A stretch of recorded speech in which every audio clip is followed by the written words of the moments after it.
കഠിനംകുളം കൊലപാതകത്തിൽ ഞെട്ടിക്കുന്ന മൊഴിയുമായി പ്രതി ജോൺസൺ.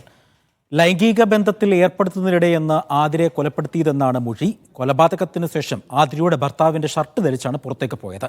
തന്നെ ഒഴിവാക്കാൻ ശ്രമിക്കുന്നു എന്ന തോന്നലാണ് കൊലയ്ക്ക് കാരണമെന്നാണ് ജോൺസന്റെ മൊഴി.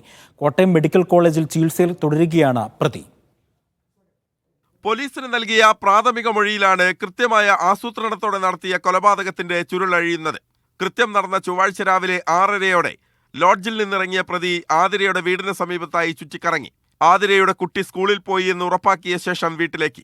ആതിരയുടെ കണ്ണു വെട്ടിച്ചു മുറിയിലെ മെത്തയ്ക്കടിയിൽ കത്തി ഒളിപ്പിച്ചു. ശേഷം ലൈംഗിക ബന്ധത്തിൽ ഏർപ്പെടുന്നതിനിടെ തക്കം കിട്ടിയപ്പോൾ കത്തിയെടുത്ത് കഴുത്തിൽ കുത്തിയിറക്കി. ആക്രമണം അപ്രതീക്ഷിതമായതിനാൽ നിലവിളിക്കാനോ പ്രതികരിക്കാനോ ആതിരയ്ക്ക് കഴിഞ്ഞില്ല. മരണം ഉറപ്പാക്കിയ ശേഷം രക്തം പുരണ്ട തന്റെ ഷർട്ട് ഉപേക്ഷിച്ച് ആതിരയുടെ ഭർത്താവിന്റെ ഷർട്ട് ധരിച്ചാണ് പ്രതി രക്ഷപ്പെട്ടത്.